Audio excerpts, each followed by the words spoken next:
Greetings, undead warrior.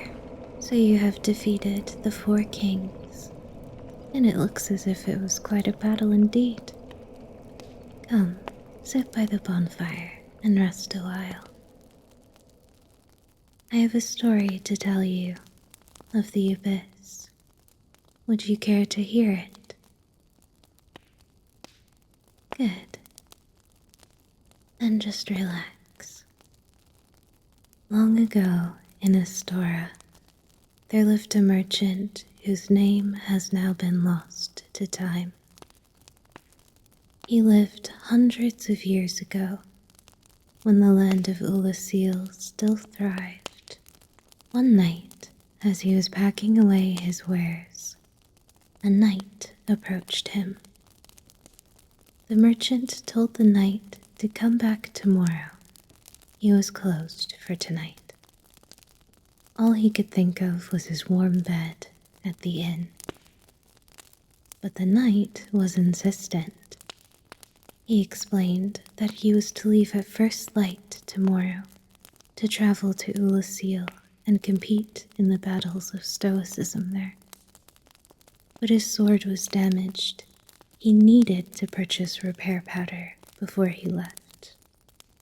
The merchant shook his head. Why ever would a man choose to go off and die in some faraway land?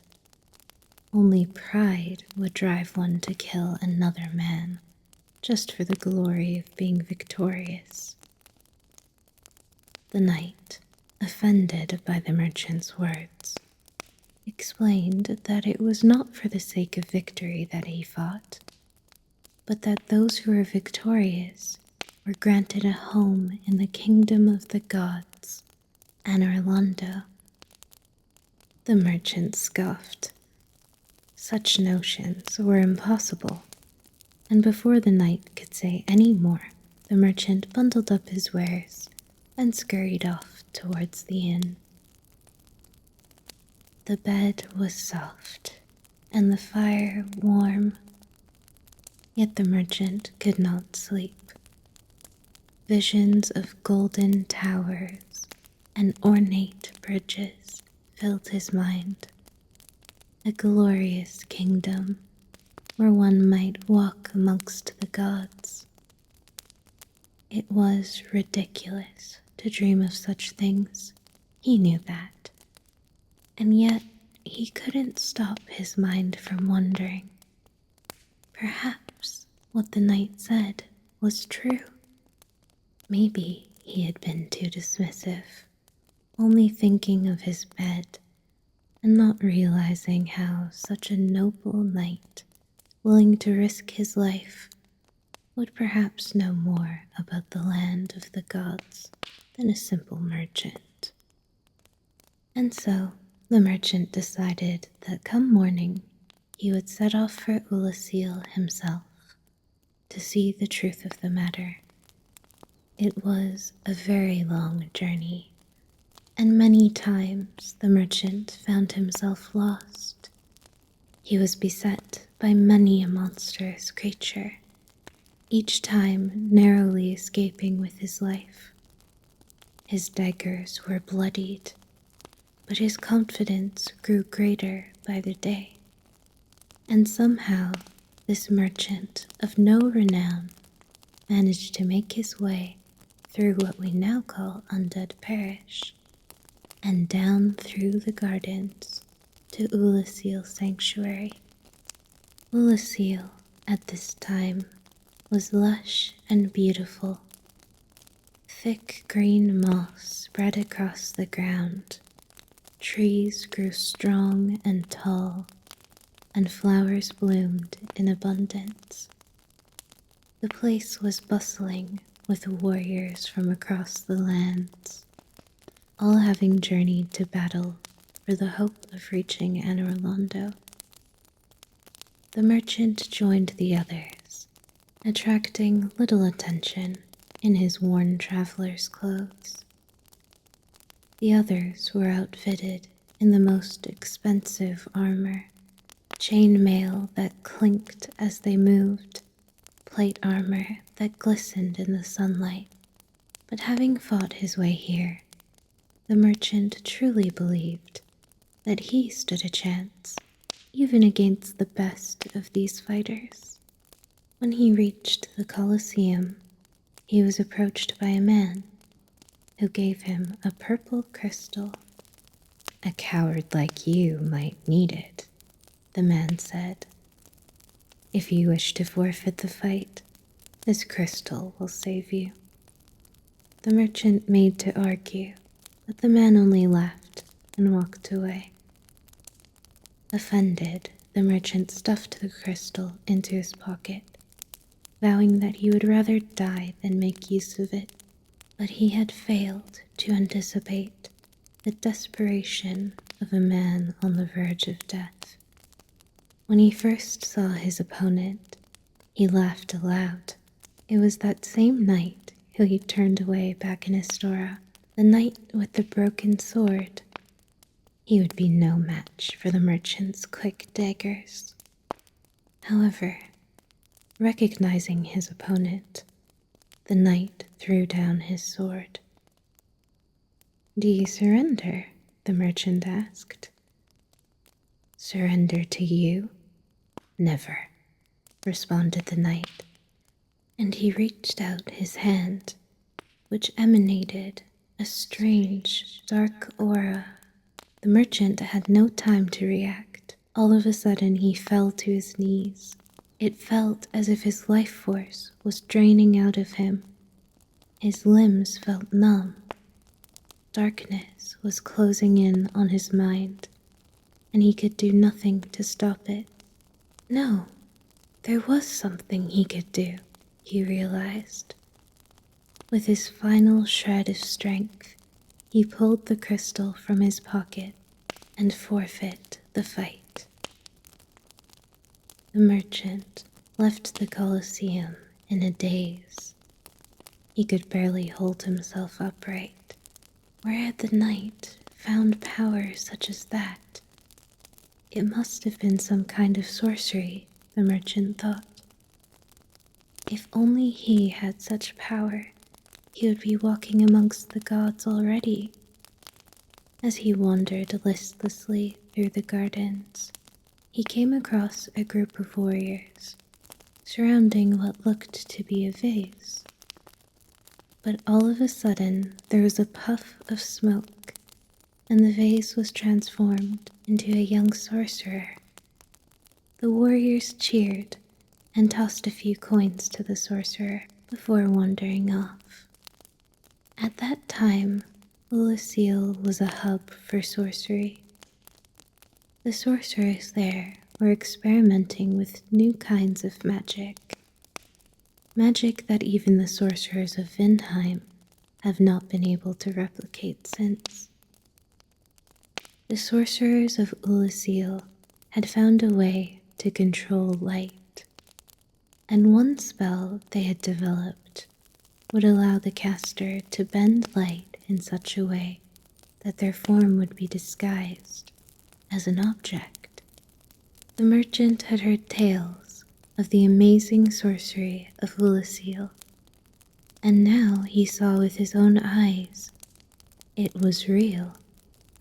Perhaps this young sorcerer would know about the magic wielded by the knight, but the sorcerer looked afraid when the merchant described the dark magic. "Go speak with the sorceress in Oolacile Township," he said. "She might know of what you speak." And so the merchant followed his directions to the home of the sorceress.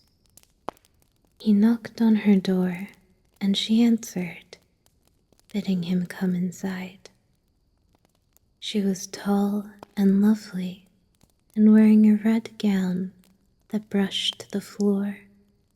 She gestured for the merchant to sit by the fire and brought him a goblet of sweet red wine. "Now tell me, how can I help you?" she asked. The merchant told her of the night and described the dark aura which had seemed to absorb his life essence. The sorceress nodded knowingly. Can you teach me such sorcery? The merchant asked.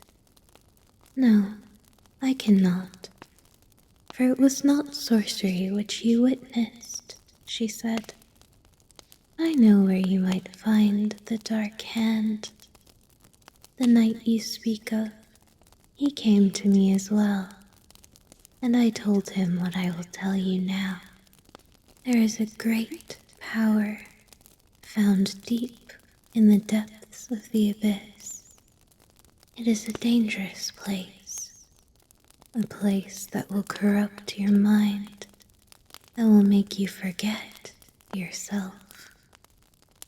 I know not how the knight returned alive, but I ask you, is it worth risking your very soul for the sake of reaching the fabled land of Orlando? If the knight was able to make it with a broken sword, I will surely survive, the merchant said, setting down the goblet and getting to his feet. The sorceress smiled, and if the merchant had looked a little closer, he might have noticed the evil glint in her eyes. But instead, he asked her which way to go, and she described the path down through the township to a place where the abyss had begun to encroach on this world. He thanked her and said farewell, making his way through the township and down the steps until he found a huge, dark chasm, and without a second thought, he jumped inside. He landed on what felt like cold stone earth. It was completely dark. Not a single beam of light came down from above. The air felt thick, as if he was underwater. The merchant pushed himself to his feet and began walking forward with his arms outstretched. Unsure what direction to go, he stumbled around in a circle until he bumped into a stone wall. He felt along the jagged stone, following it through the darkness. His skin prickled, as if he was being watched. But the merchant pushed that thought from his mind. If the knight had managed to make it through here, he could as well. He squinted into the darkness ahead and continued forward. The wall he followed curved, and the merchant stepped around it. There, in the distance, there was a faint red light. He blinked his eyes, not sure if what he saw was real. But there it was, a red glow just before him.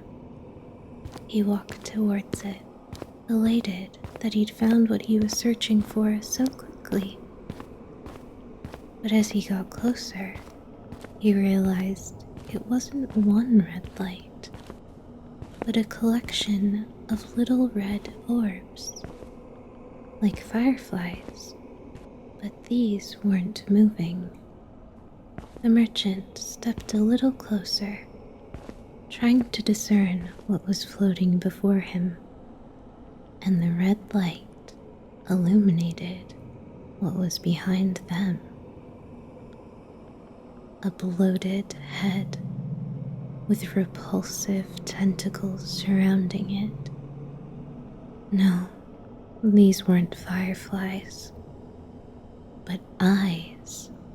The eyes of a creature so horrifying the merchant shook with terror.